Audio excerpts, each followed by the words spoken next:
Welcome back to Purified The Podcast, where we align our work with our faith.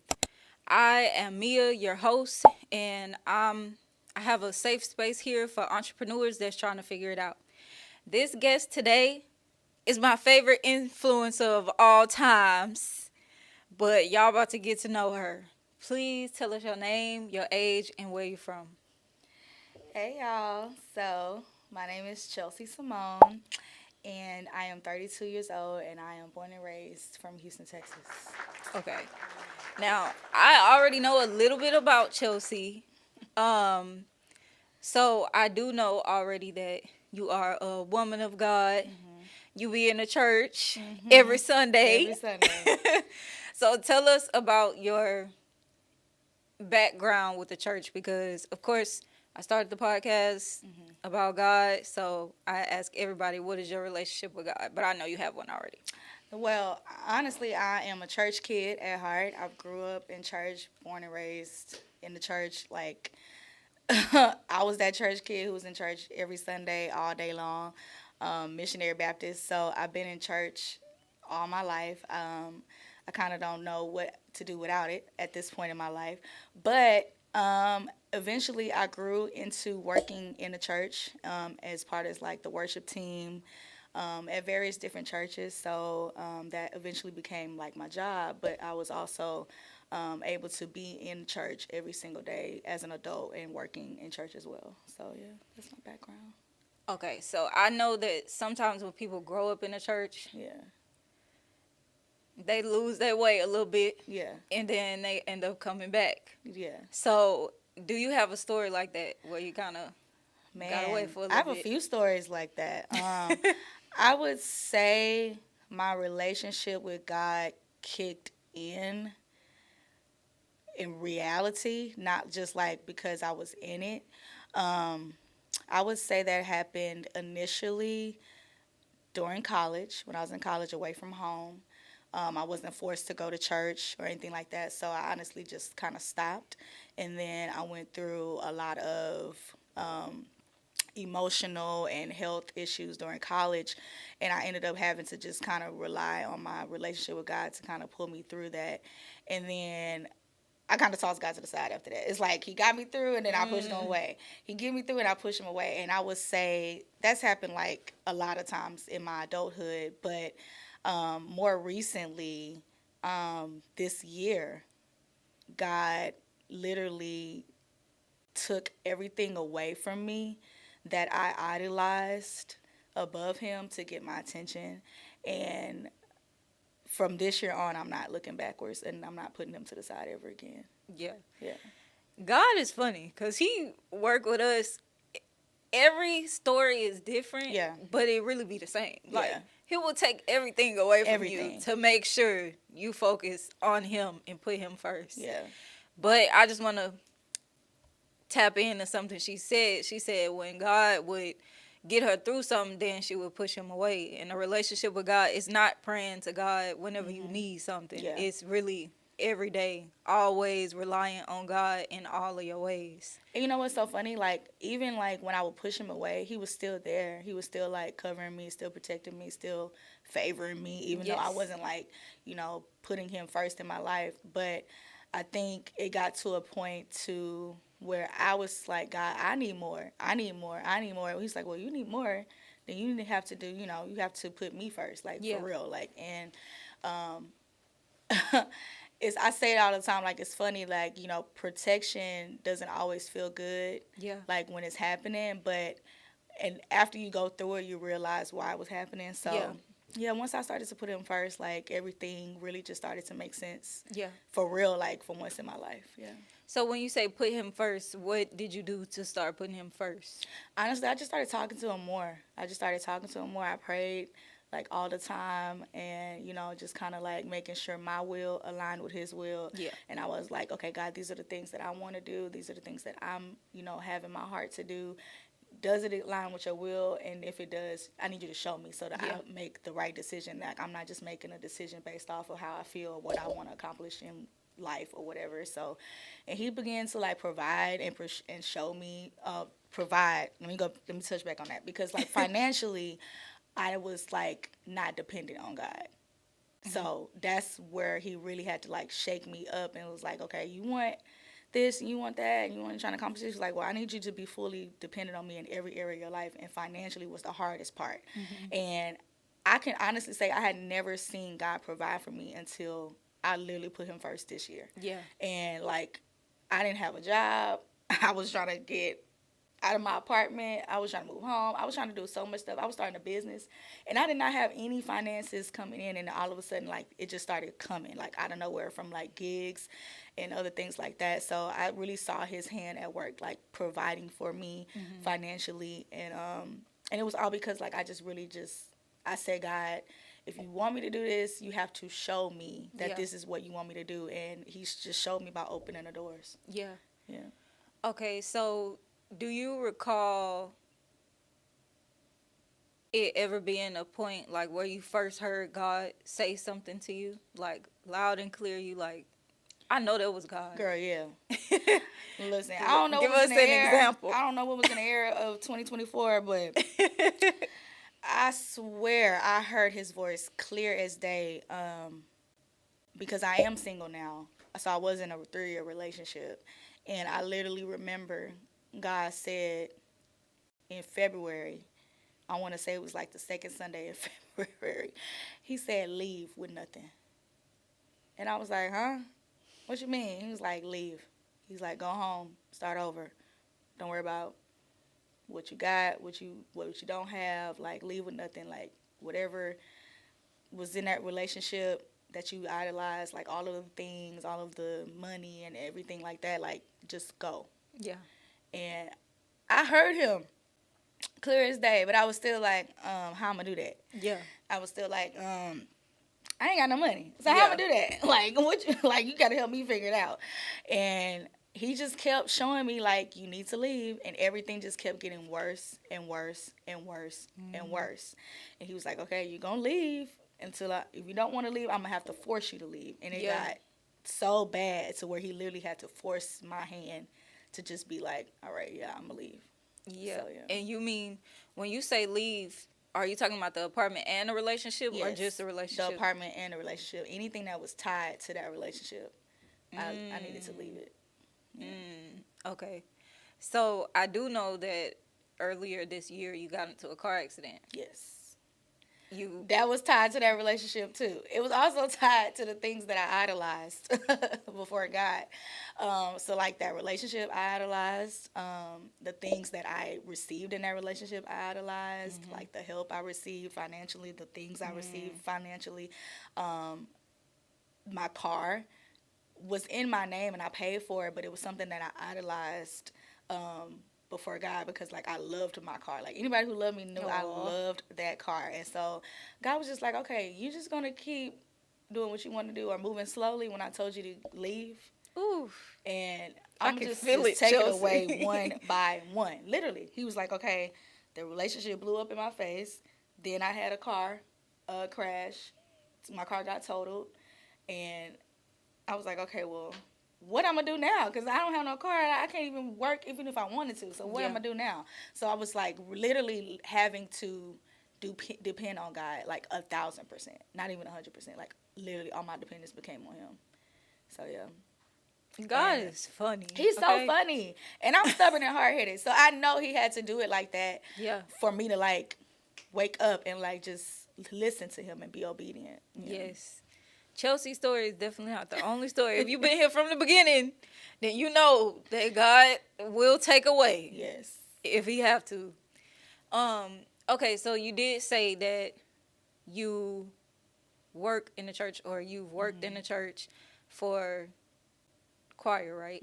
So tell us what you do. I know already a little bit. But. So my background is in music. I am a singer, songwriter, professional background singer. I also lead worship at the church that I work for.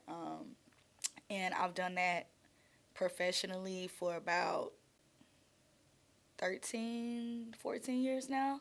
So that has been like my main source of income and, in a way, entrepreneurship, because it's more so like contract work and things like that. So yeah, That's what I do. That's my background in church. And honestly, I would love to get to a place where I don't have to work at church. Like, Yeah. and I could just go to church and not be in the ministry, like in a working position.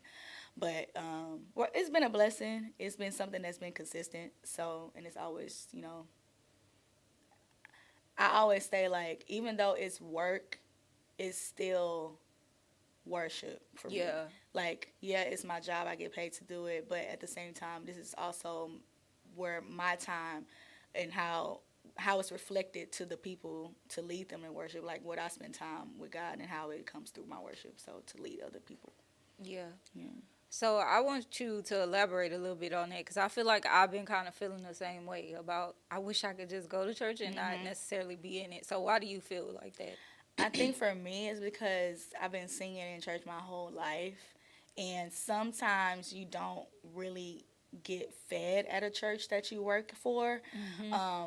And that's not a slight to the church or anything like that. You just 9 times out of 10 you're on a different level spiritually, and where you need to be fed, you can't really receive that on a Sunday to Sunday basis. So you have to, feed your feed your spirit throughout the week, through listening to other pastors and listening to music and stuff like that that helps you in your growth with God. But I would love to be at a church where I can be like spiritually fed first, and then maybe gravitate into the worship department and volunteer. Cause I don't even want to work for the church anymore. I would just love to just be there.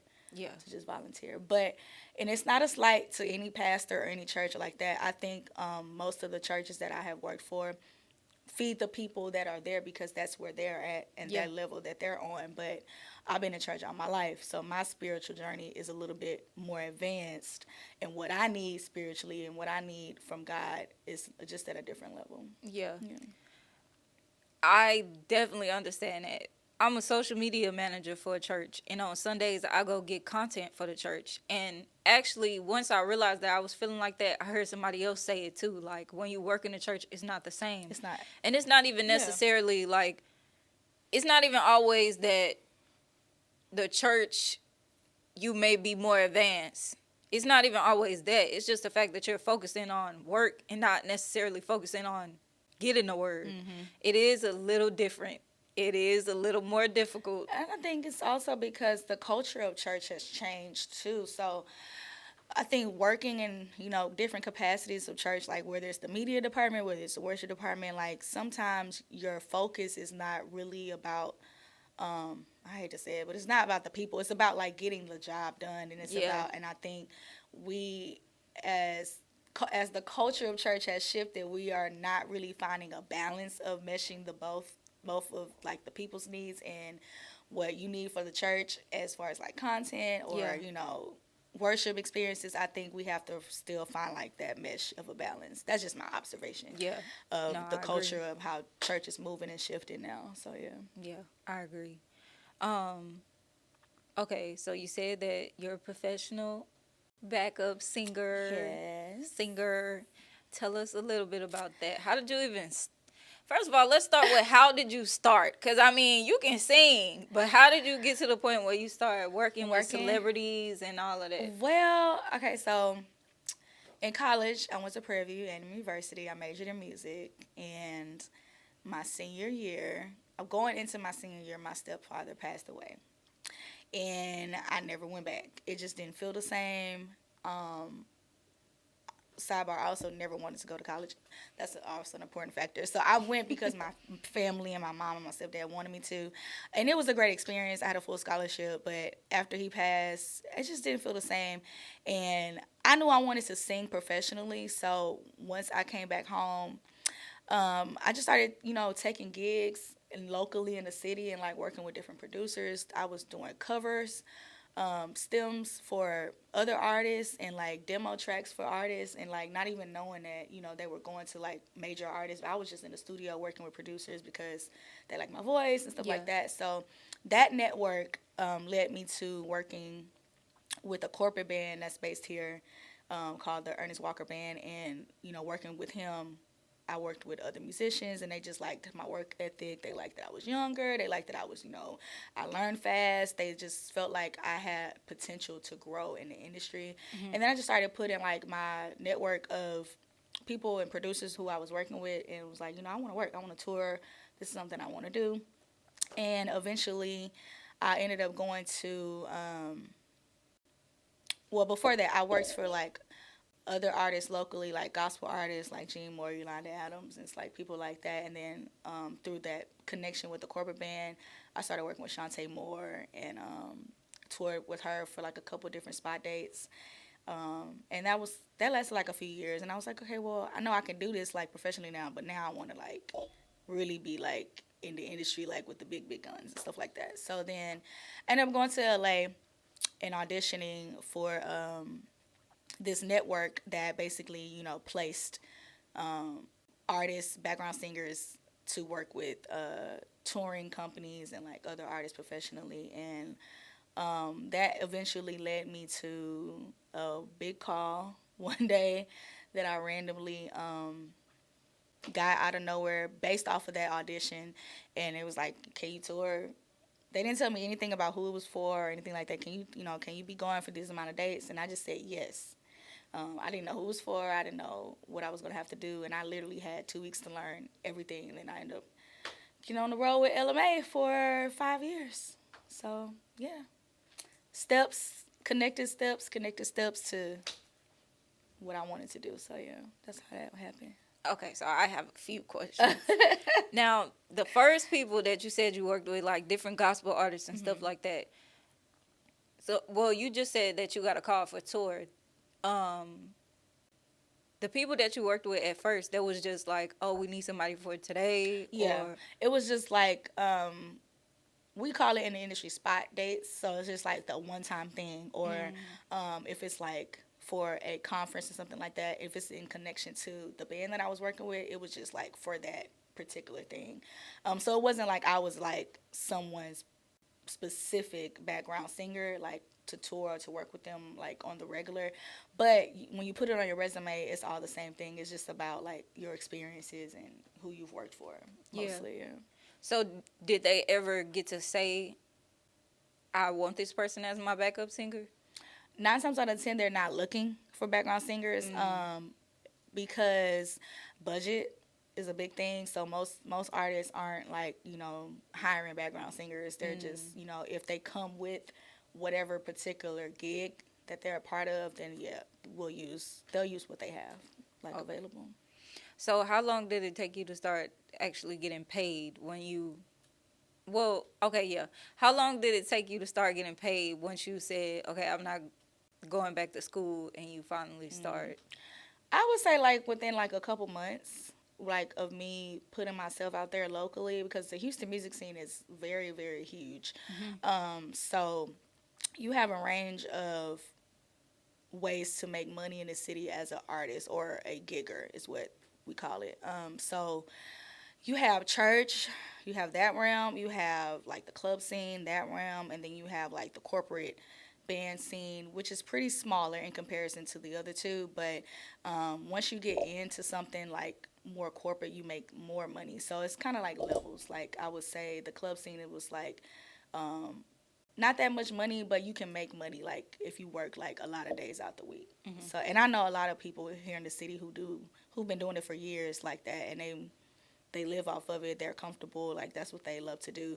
I just always knew that I wanted something more. So I just didn't want to be singing in a club every weekend. I wanted to,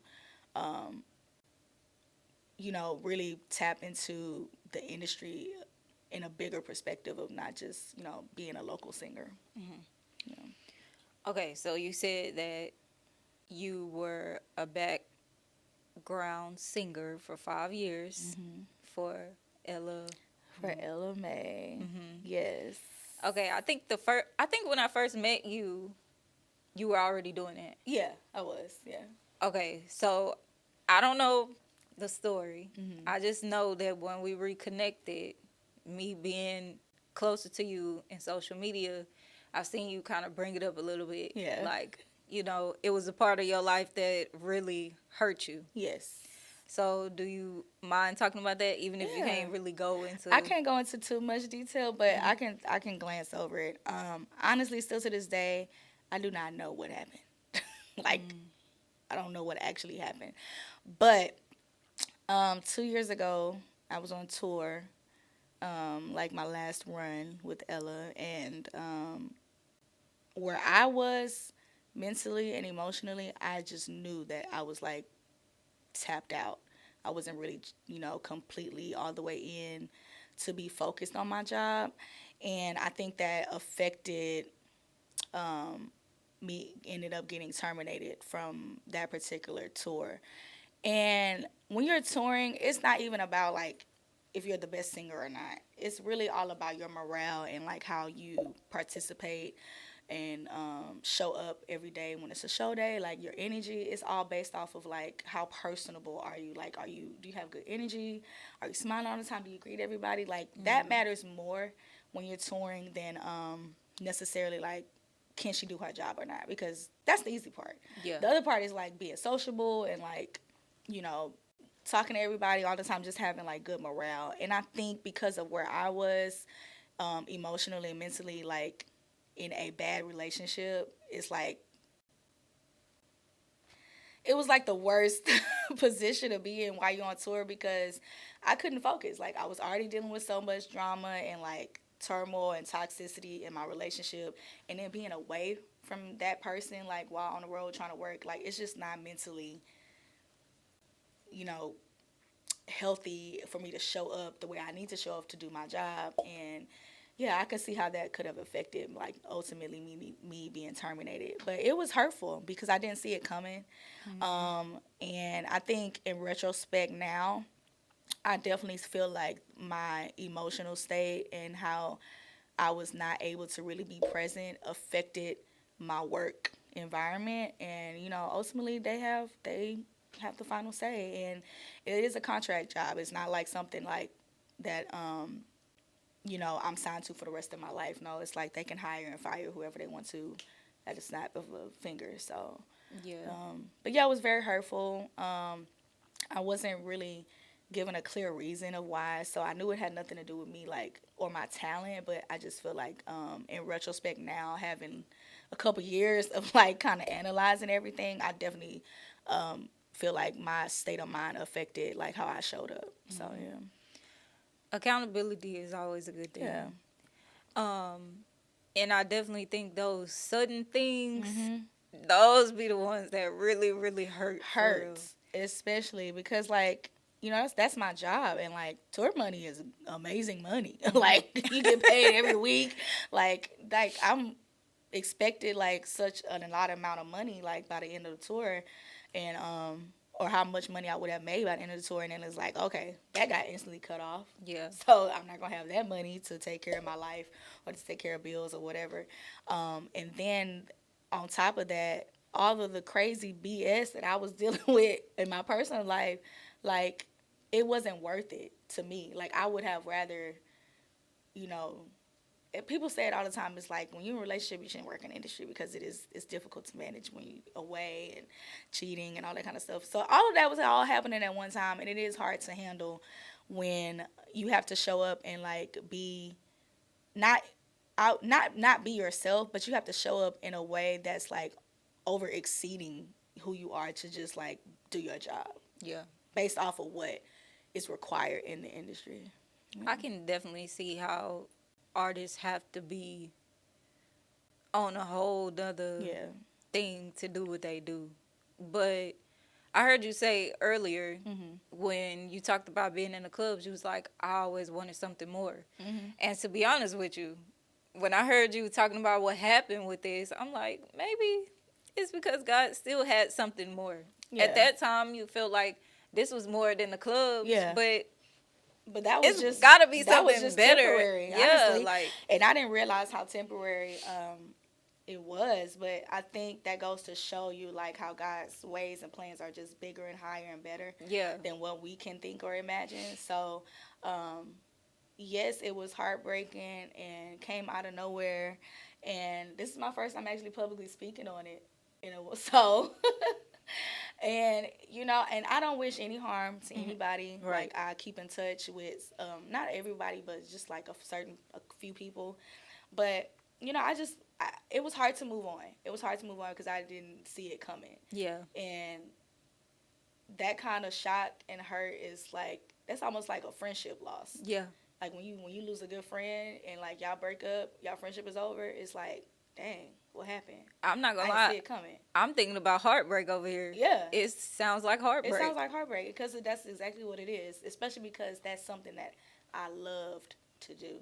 So yeah, but God obviously had bigger plans and better plans that I didn't know was coming, and I still don't even know what's coming, like what's next or what his ultimate plan is for me. But I definitely feel like it had to happen for a reason, and yeah.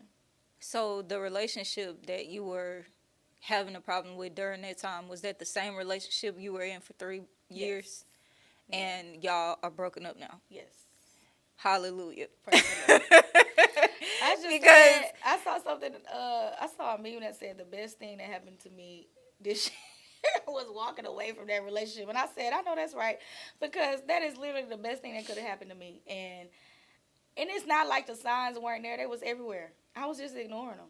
yeah. They was everywhere for years, and I was just ignoring them and thinking like I needed to be with this person, and I didn't need nobody but God, literally. Yeah. Okay, so I want to ask this question. You being in a relationship with this person, were y'all waiting for marriage, or y'all were? Child, I don't know what we was doing. Obviously, I thought I was gonna be with this person like forever in marriage and things like that, but it was just so much that was happening on both sides, like from his side and my side, that it was just, we didn't need to be together. Like, he was somebody that I did not need to be in a relationship with. And I think I have a slight habit, well, I'm breaking that habit now, but I have a slight habit of, being in relationships with people who want to help me with my career. And I think that was not something that was supposed to turn into a relationship. And it did. And so it was just, yeah. But okay, but sexually, did y'all have a sexual relationship during that time? Yeah. I feel like, I think sometimes we try to convince ourselves that we can just do it the way we want to do it, and God be like, I said. Right. No, you know what? That is, so as I am, healing and, moving on with my life and everything like that, I've decided to be abstinent. Sorry. I've decided to be abstinent, but I feel like that was the best decision outside of leaving that relationship that I could have ever made, because I felt like I hear clearly. Right. My discernment is top tier. My intuition be intuitioning. Like, it's not even funny. Like, sometimes my intuition be so heavy, or my discernment just be working so heavy, that even when I just say, all right, I'm gonna ignore it for right now, it won't let me go. Yeah. Like, it over consumes me to where I have to be like, okay, address it, cut it off, move on. Like, it's crystal clear. Yeah. And I think that comes with me being abstinent. Also, slight point, I've noticed that being abstinent, people use the word celibacy and abstinent as the same. And I just wanted to say that they are not the same. We have to clear that up, people, okay? When you are saying you are celibate, you really mean to say that you are abstinent, because the desire for abstinence is to eventually become married and to, be sexually involved with your husband or wife. Celibacy is a vow to never have sex. So let's just be clear about the words and the meaning here, because there is a difference, and I know y'all don't mean that. So I know y'all want to be married. I know y'all don't mean that. I know y'all don't mean that. So I just want y'all to know the difference. But yeah, it has opened my eyes to really like being smart. And I feel like I've been 32 years old now. I'm 32 years old now, and I feel like I've never been smart with my decisions, like when it comes to relationships or just everyday life. Like, I just feel like I'm thinking clearer now. Yeah. Yeah.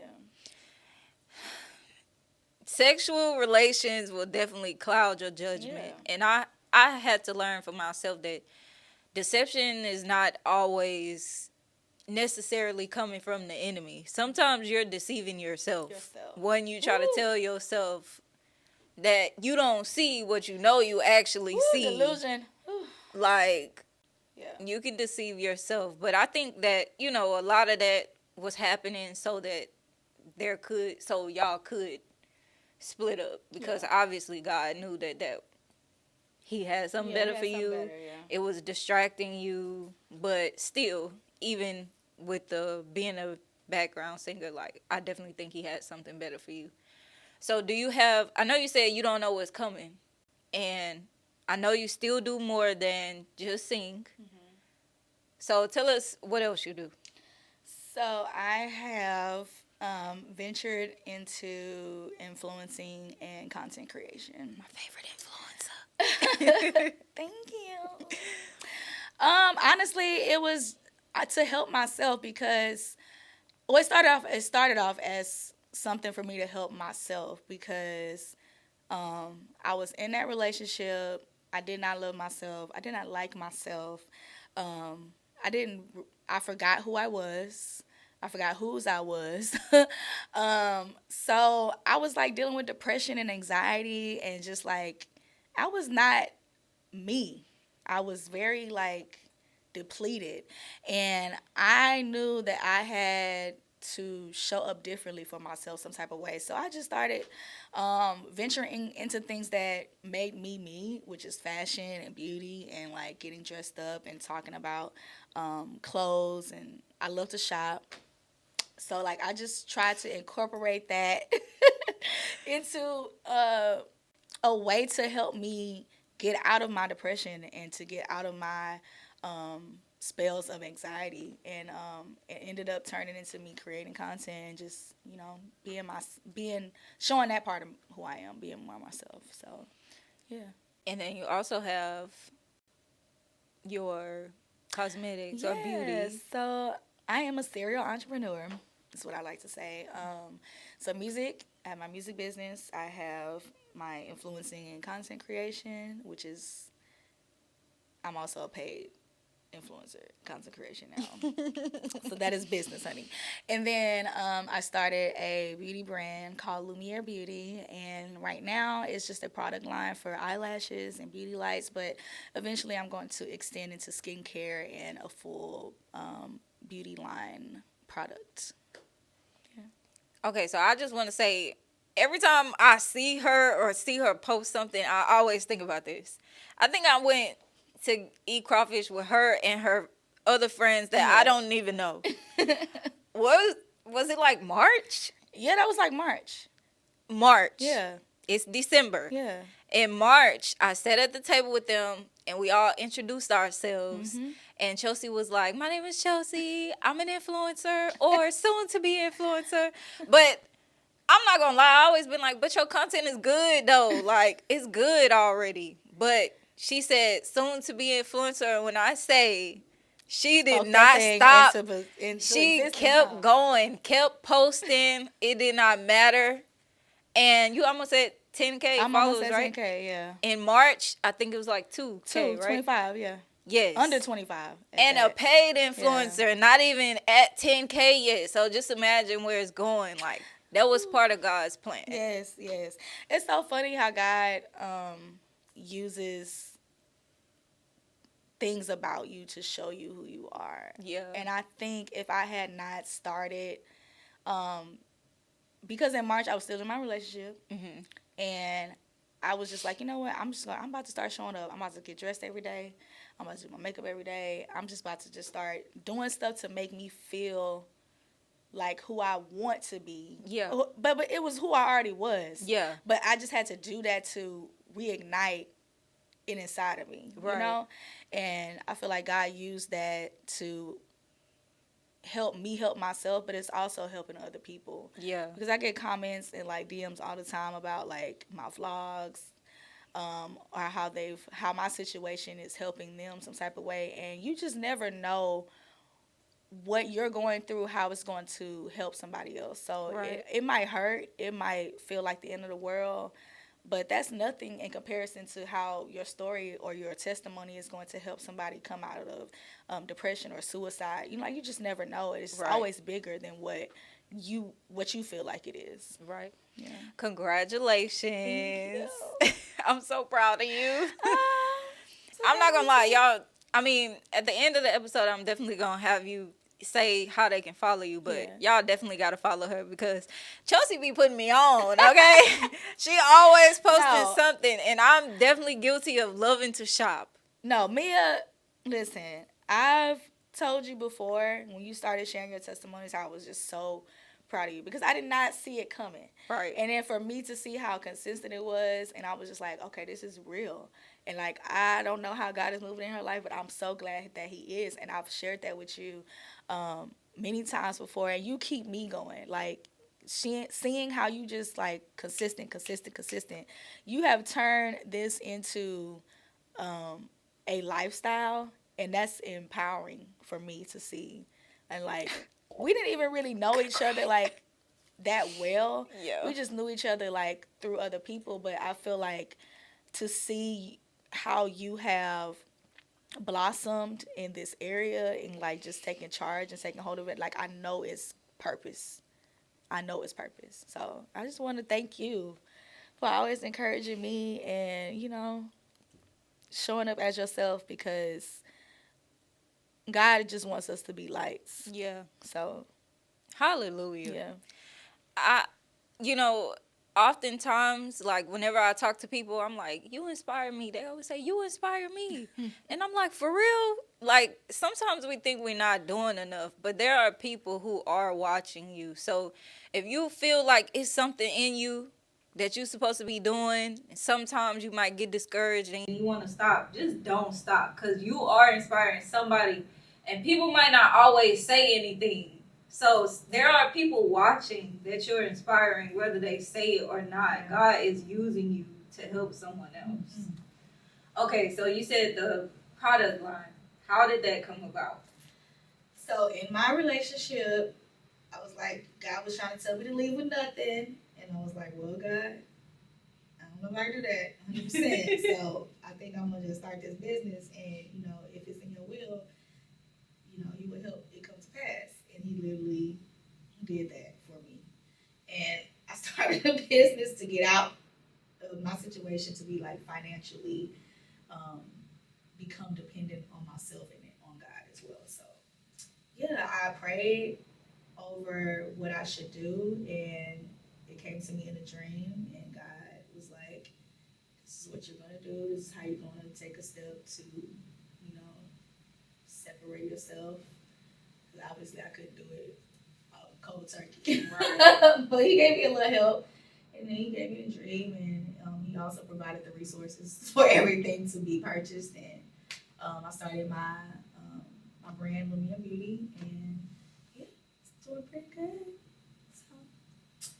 Okay, so I actually want to go back to college. Mm-hmm. You said that you decided not to go back after your stepdad. What kind of support did you have with you not wanting to go back? I think since I left college, I have not had 100% support in that, but I just think it's because of generational mindsets. Mm-hmm. Like becoming a full-time singer and background singer and things like that. Like there are months where the money is like slow to non-existent, and then there are months where there's gig. And I think when I was still living at home, it was more non-supportive because my mom didn't really understand. She was like, just go get a regular job, or just go get a job. And every time I would try to go get a job, I would get booked for something and I couldn't go. Yeah. Or I would get booked for something that was making more money in 3 days that I would have worked in 2 weeks. So in my mind, like that's just never made sense to me. I don't think I worked a real job since college when I was like working at David's Bridal during Christmas holiday. Yeah. Like that was my last job. So I've never had a mindset to work for anybody. And that comes with, they say black sheep of the family and stuff like that. I kind of feel like my family's black sheep because they just really don't really get it. Yeah. And there are times, even still now, when I'm 32, like my mom is still like, "You sure you don't want to go get a job?" I'm just like, no, because now still, I think she understands it more now, but I still feel like there are times where it will make more sense to her, like, because like my hours or my days is like how I want to do them. Like I don't answer anybody. So like if I want to work during the day, I get up and work during the day. If I want to work in the evening, I'm chilling or I'm planning on my day during the daytime. Then I start my day at night. So it's just kind of, it doesn't really make sense to her all the time. But I've grown her support over the years because I've been so consistent and like believing in myself. Even when I wasn't acting like I believed in myself, I was still believing in myself enough to not work for anybody else. So, yeah.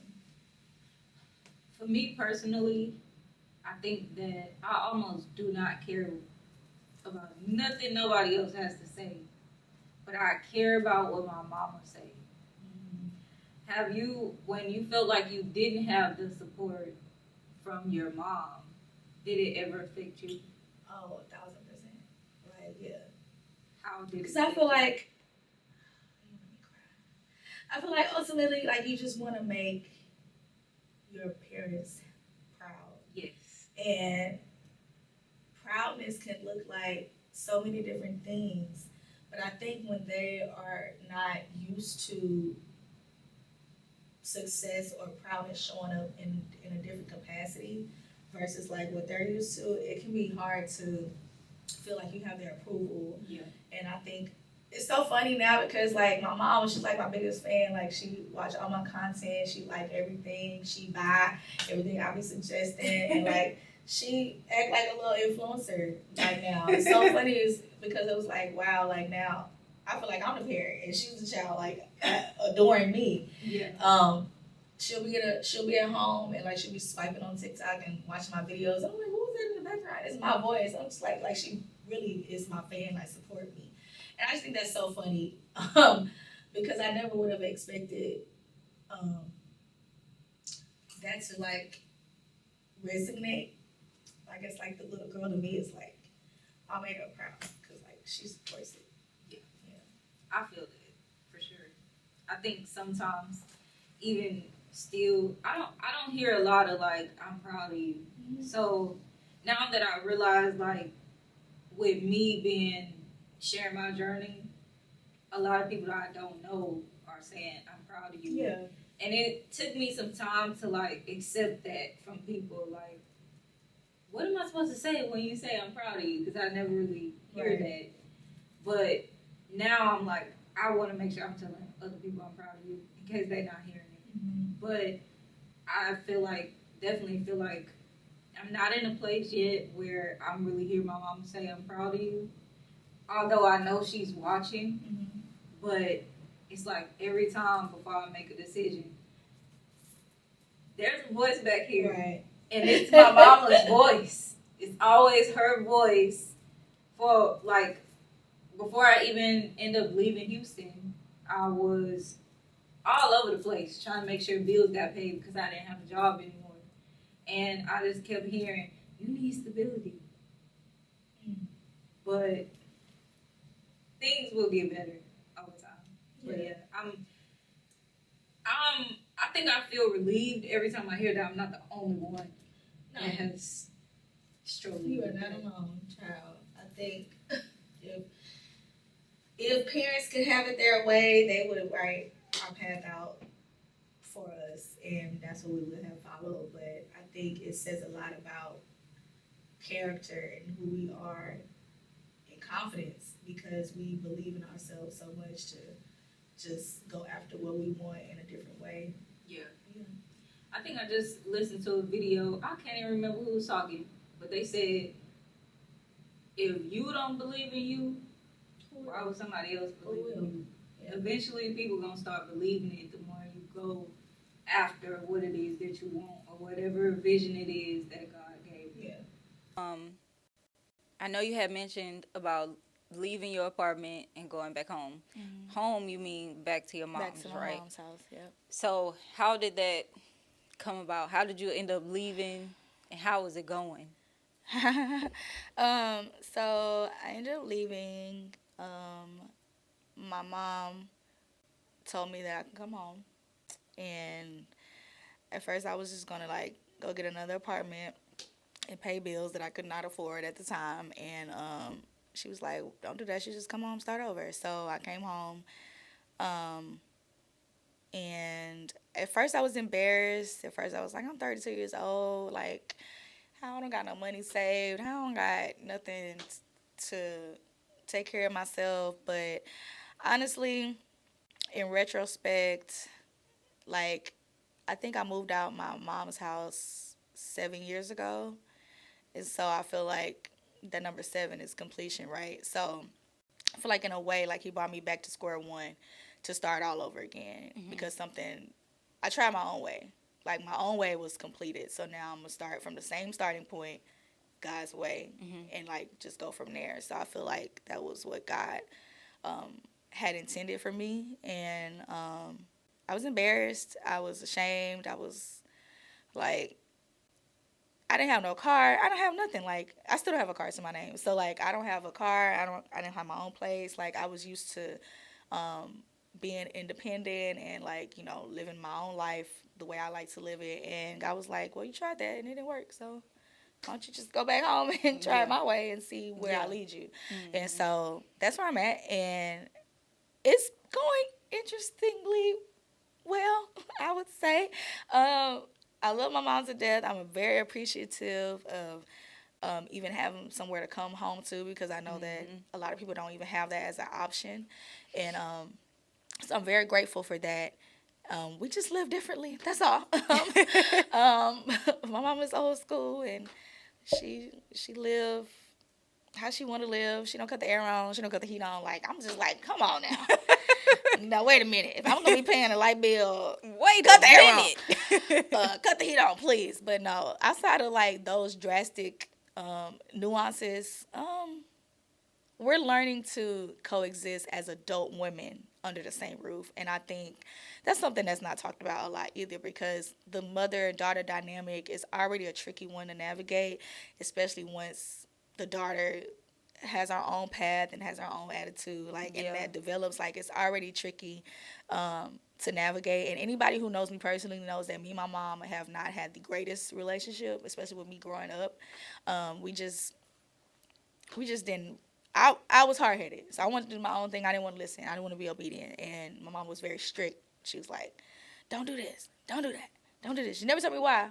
But because she never told me why, I just wanted to experience life for myself. Yeah. And I made life harder for me by not being obedient and appreciative to her discipline. Yeah. So now as an adult, I'm 32.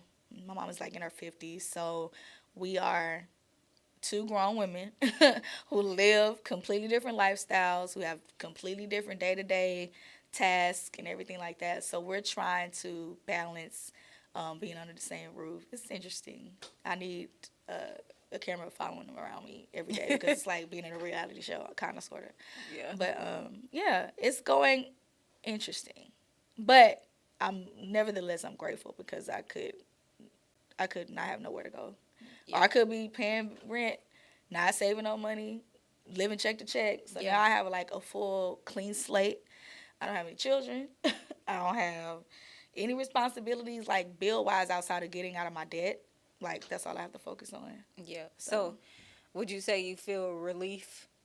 Yes. I feel relieved. Like, I have peace. Yeah. Like, I have trouble sleeping, but I can sleep throughout the night now. Mm-hmm. Like, I feel like I'm in my right environment. Mm-hmm. I'm in my right mind. I'm like, I just feel so at ease. I mean, I obviously deal with emotions and anxiety and, things like, and overthinking, just naturally being a human being. But in comparison to where I was to where I am now, like, I really have peace. Yeah.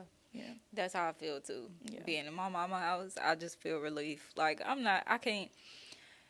Are you the only child? No, I have two younger brothers. Do they live there? No. Well, they live there, but they're in college. So, like, they Okay. don't really, like, live in a house. Yeah. Okay. For me personally, the only reason I find it a little bit difficult is because there's so many people in my mama house. And I really value my quiet time with God. And it's like, I don't get that unless I leave. But then I just try to tell myself, like, God know this. Right. Like, obviously, he don't want me to get the quiet time. Like, I think I'm supposed to be Right. getting it or something. Right. He want me to figure out something. Figure it out. Yeah. So, yeah, but I definitely feel relief. I'm like, you know what? I'm not about to rush this. No, I'm not rushed. Like, I mean, obviously, I have goals, and I want my own house and all this kind of things. But I feel like I have a chance to, like, really think about life differently and, like, to make smarter decisions to prepare myself for the things that I want and to, move in a different way. So I am not rushing it at all. If you ever have to go back to your parents' house, It is okay. It is okay. Absolutely okay. Especially when you know that you're trying to do something. Like, it'll be different if you was just sitting on the couch all day, every day, doing nothing. Yeah. But you know you're trying to do something. You're following your dreams. If you have parents that'll let you go back, it's nothing wrong with that. Yeah. And honestly, she never told me to leave. I left on my own accord. Like, I left because I was trying to be grown. I was trying to be independent. I was trying to do everything my way. And it wasn't working underneath her house. So I just decided that I was going to move out. And I think I moved out. All I had was enough to pay the first month's rent.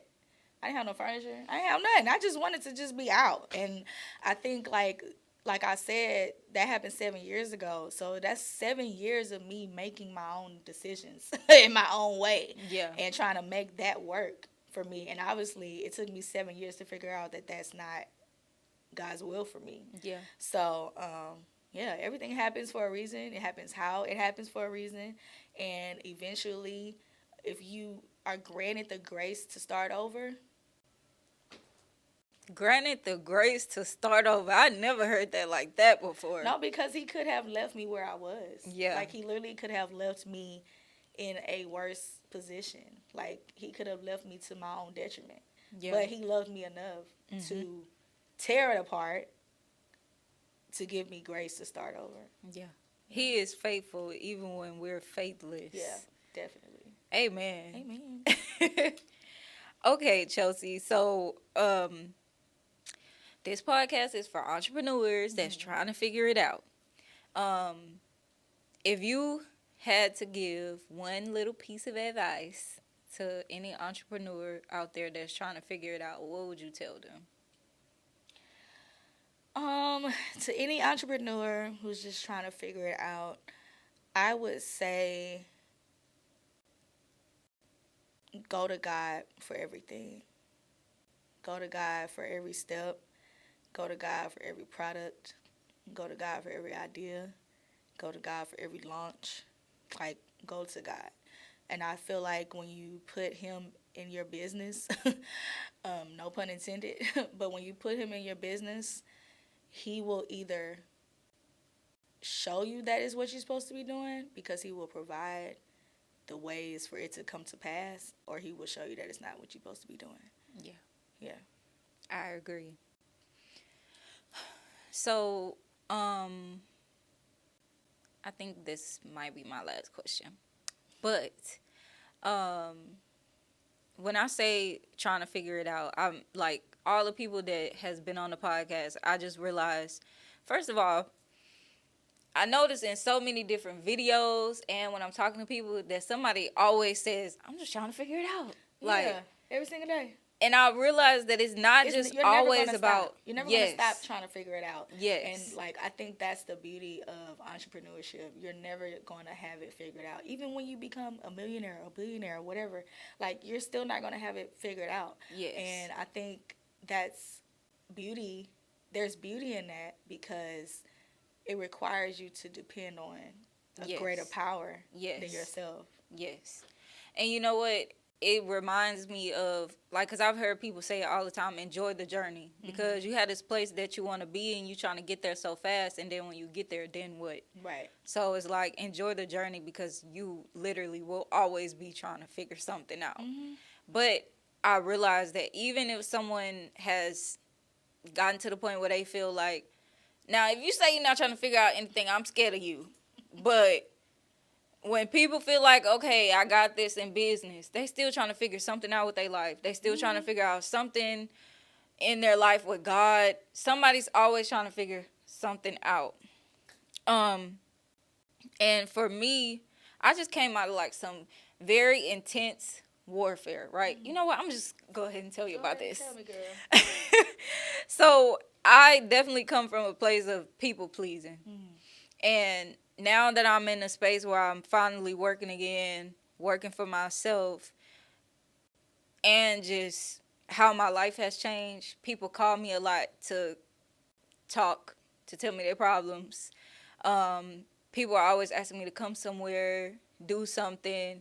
And sometimes it gets difficult to balance when you're used to trying to do it all for everybody.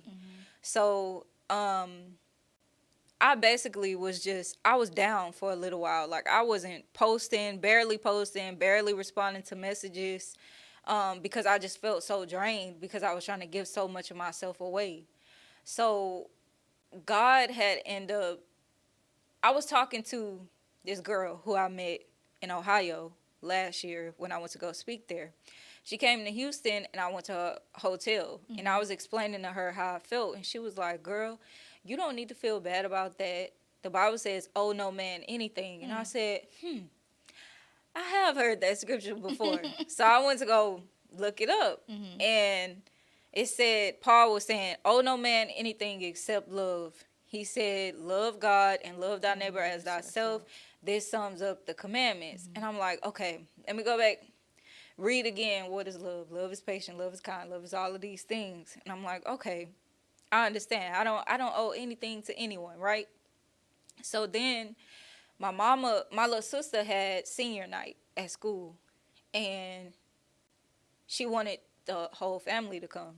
And I was like, I'm not gonna lie, mama. I'm kind of backed up on my work. I really need to stay at the house and do my work. And then she was like, okay, you know she gonna be mad about that. You can't support your sister. Right. You know, and I don't think I ever really like looked up this word to ever see what it meant, but I heard guilt trip. So it took me a few days, but I went like maybe like 5 days before I actually looked it up. I said, what is guilt trip? Guilt trip is a form of manipulation for people to make you feel guilty to change your mind. Yeah. And I was like, you know what? I learned how to love wrong. I thought that me giving myself to everybody was love. I thought me always saying yes was love. But love is patient. Love is kind. Love is all of these things. You can't be guilt tripped into. Yeah. So I'm like, I had to learn that I got to set boundaries because if I don't set boundaries, sometimes people think setting boundaries is selfish, but really it's selfless in a way because yes, I'm supposed to help you in different ways, but if you drain me, I'm going to start hating you. And then I can't love you. Right. Yes, I can't be there for you the way you actually need me to. So I had to learn how to set boundaries. It was very intense. I couldn't get myself out of it, but once I realized that God was teaching me that, then I came out of it. Now I feel like I'm struggling a little bit with when I go places to go speak or somebody asks me to come somewhere, I'm like, am I supposed to be here? But then it's like, if God didn't want you to be here, you wouldn't be here. Right. So that's what I'm struggling with right now or trying to figure out right now. So what in life right now do you feel like you're working on or trying to figure out at this moment? A combination of things, but I'm going to just give two. The first one that I immediately think of is my money management. I am trying to figure out how to not overspend and live outside of my means because it's not the season for that. And I have to constantly remind myself that, I am granted grace to start over. So I don't want to keep making the same mistakes that I would have made prior to my grace giving point.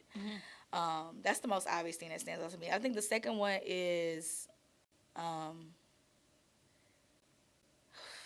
okay, so basically being aware 24/7 of my worth. And what I mean by that is, like, I'm single and guys do, show interest in me and stuff like that. And I would think that I would want to be interested in somebody or to try to get to know them. And in the moment that they show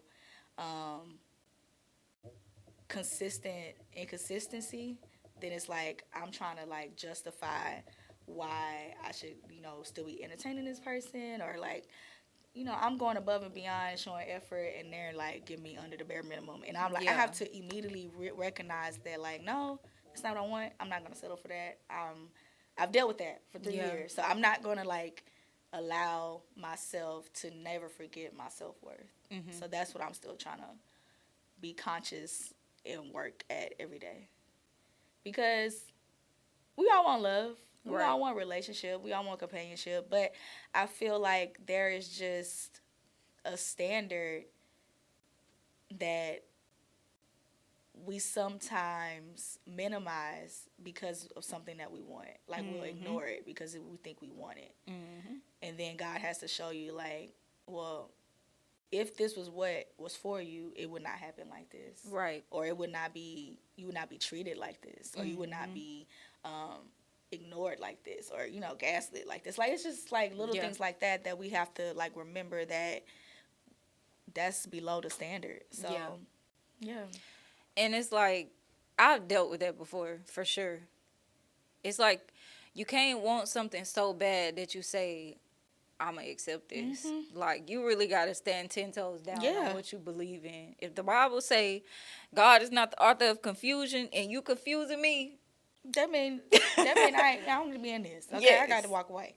And it's so funny because I say all the time, like, I'm not even really ready to date, and I'm not. But I think for someone to show interest or things like that, it's just like, why are we wasting each other's time? Because I'll let you be inconsistent with somebody else, not me, for sure, not over here. And I know that love is how God loves me. So if it doesn't feel like that, or doesn't show up like that, then Now, I want to talk about this money management thing. Oh, Lord. Okay. Well, I guess really what I want to say is I find it very difficult if you're influencing and you have to spend money. You have to spend money. It is very hard. How am I supposed to do it if I don't spend the money? Listen, I have this conversation with myself every day, and I'm like, all right, so I technically don't have bills. I have debt. So I'm trying to get out of debt. And so that's, like, the priority. But at the same time, it's like, well, one thing that has helped me is to stop buying clothes, to wear what I have in my closet. And I've learned to make what I have work. And then I also got rid of things that was associated to or connected to that relationship. Yeah. I sold it. So that's helped me as well. But the biggest help has been using what I have to put towards what I want. Yeah. Like, making a content. Like, you don't need a new outfit every time you go somewhere. Yeah. That's a big thing for me to say, okay? Because I come from a mindset where I need a new outfit every time I go somewhere. Yeah. But that's not true. Like, you have enough. You have more than enough because God already gave you everything that you need. So you just need to use it. Yeah. I 100% agree with that. I did, like, get rid of all my stuff when I was gone. So it was like the longer I was gone, the more stuff I got rid of because I was in my car some days and it was just taking up too much space. So when I got back here and didn't have anything to wear for events, I was buying stuff. Now, Amazon, I was buying stuff off Amazon, but I'm telling you, you can't find nothing on Amazon under $30. That's true. So if I got $100, I'm only getting one outfit with that. Now I've been finally going in the stores again, and I find stuff like $12, $14. But after going places for months, I'm finally like, okay, I have enough clothes so I can mix and match. Yeah. And I actually like to mix and match. Me too. So it's actually fun. Yeah, and it saves you money. So, hey, a win is a win in my mind. A win is a win. A win is a win. You know what? I said that was my last question, but Okay. I lied. I do want to know, because you said that there was a post where it said me walking away from that relationship was the best thing I ever did. Yeah. So did you walk away, or was it like, kind of like God had to separate y'all? So God totally had to separate. God had to tear it into flames, like start a fire, literally, for me to walk away. Start a fire. He had to start a fire. But I kind of consider it as me walking away because if this would have happened to me last year, I would have stayed. Yeah. And I would have just tried to work through it, not trusting this person, still giving myself to this person physically, sexually, emotionally, and still depleted, still depressed, Yeah. still not myself. So I consider it as a walk away and a fire. It's both. It's me walking away and God started a fire. So, yeah. So do you feel like, was it like a heartbreak in a way, or do you feel like you went through most of the sadness during the relationship where it wasn't so hurtful when it ended? So I went through a lot of sadness during the relationship. I went through a lot of abuse during the relationship, like emotional and physical. I downplay the physical side a lot. I've learned that through being in therapy, but it was a lot of abuse. So I would say that it was a lot of sadness in the relationship that I went through, and just kind of like numbed it to become like it was normal. But then coming out of the relationship, I think what hurt the most was the mourning of everything. Like, because I found out a lot of it was not true. A lot of it was made up. Like, a lot of what I thought it was wasn't what it was. Yeah. And a lot of things became exposed that I thought were true that weren't true.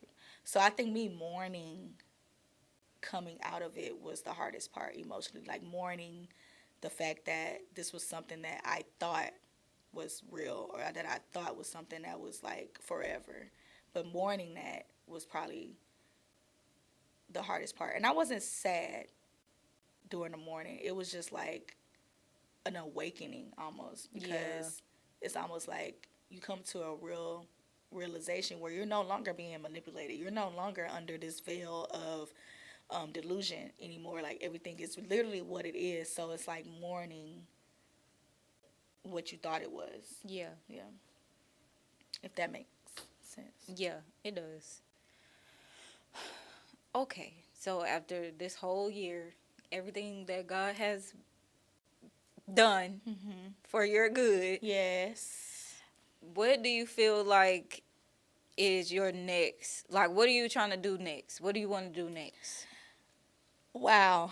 So I feel like I have a feeling that next year is like the year I've been waiting for my entire life.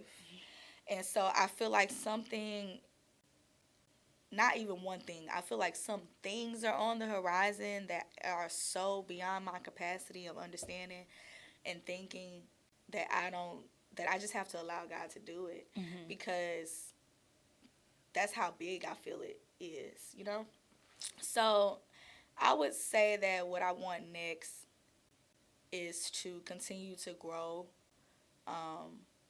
as a person, as a woman, and to also grow with my relationship with God, and to be consistently dependent on Him to provide and to lead me.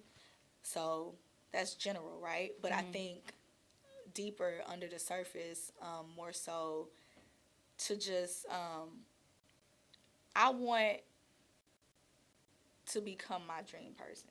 Like, people ask me all the time, like, who do you look up to? What celebrity do you like?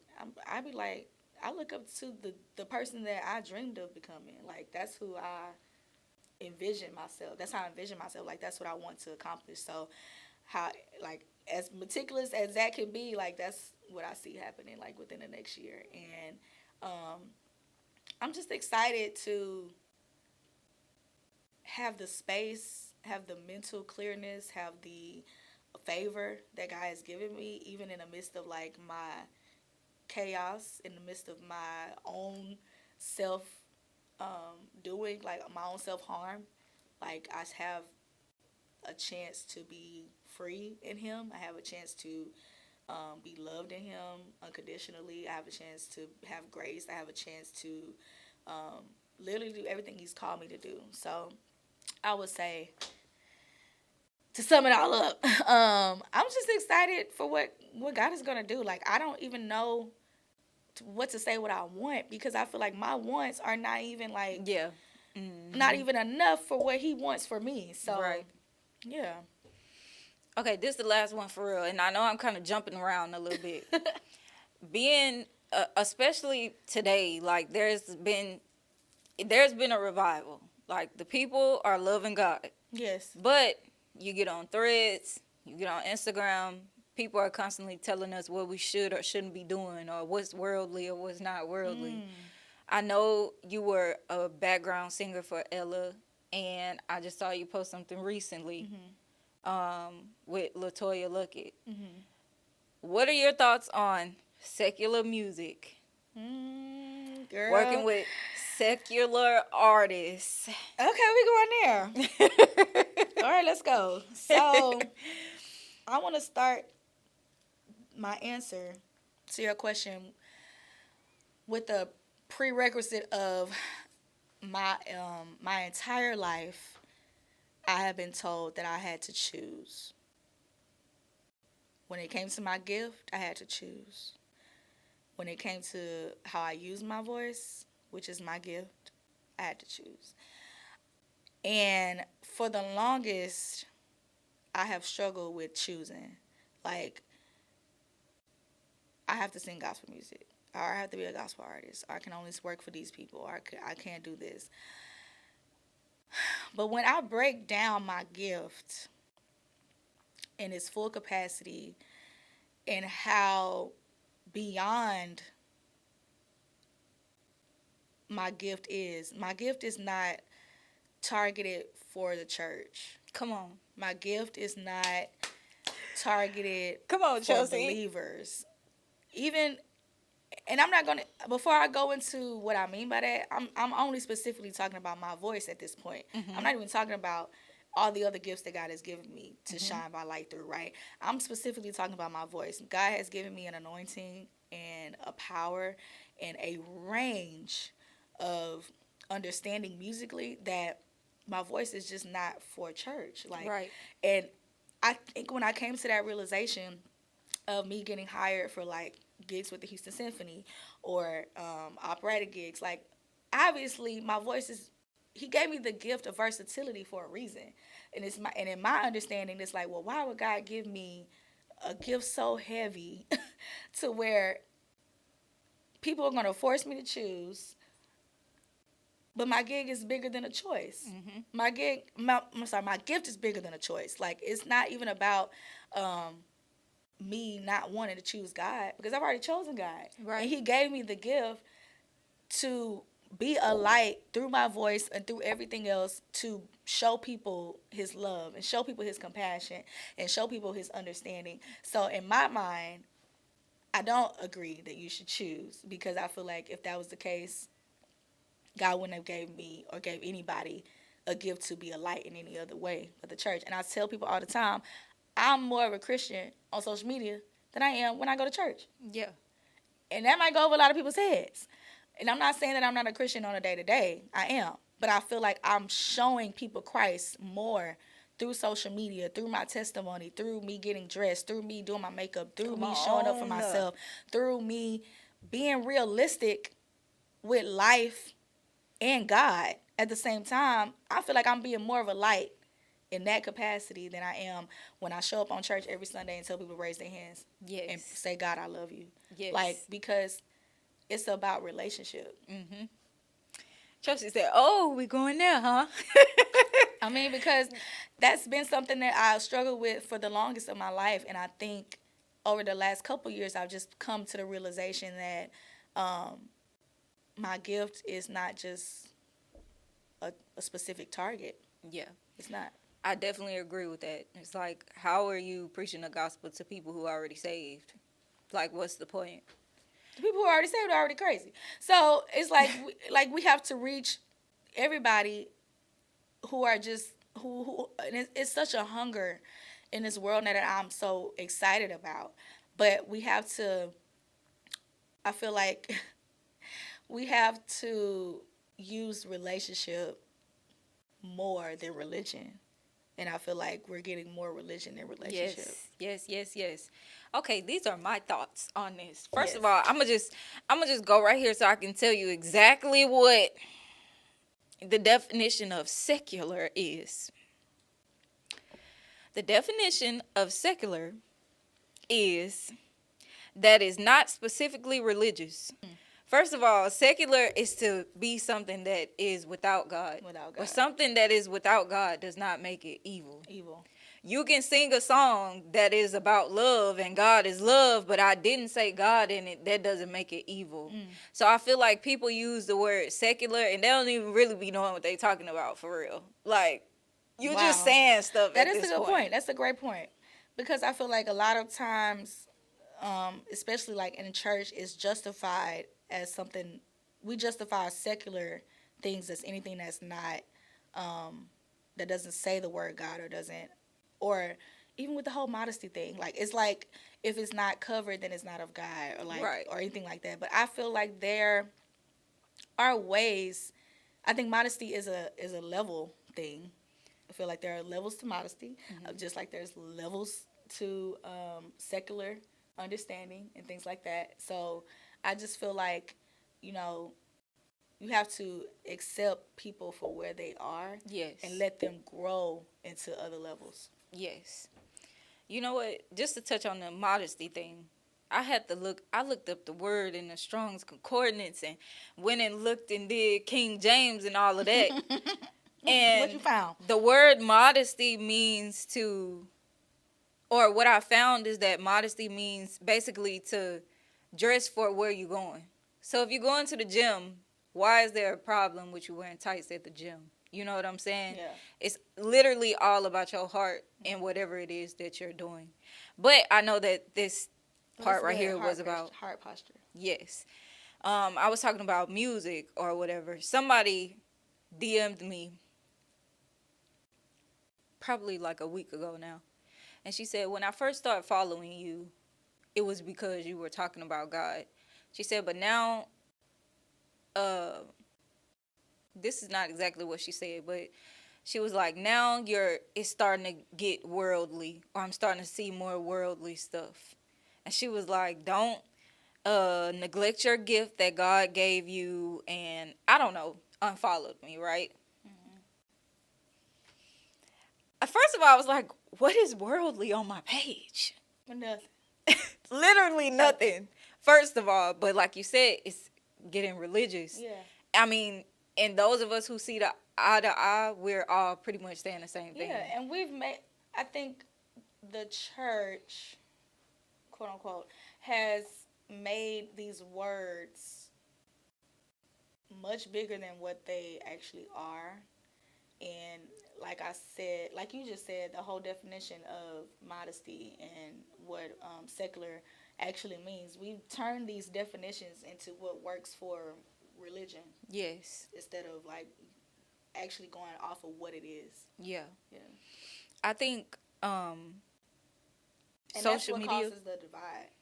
That's what causes people to think like, oh, like she had the nerve to come at you and say like, you know, don't forget, you know, who you are. Don't forget what God has given you. Well, ma'am, look up the definition of these things because we've turned it into something that works for us instead of what it actually means.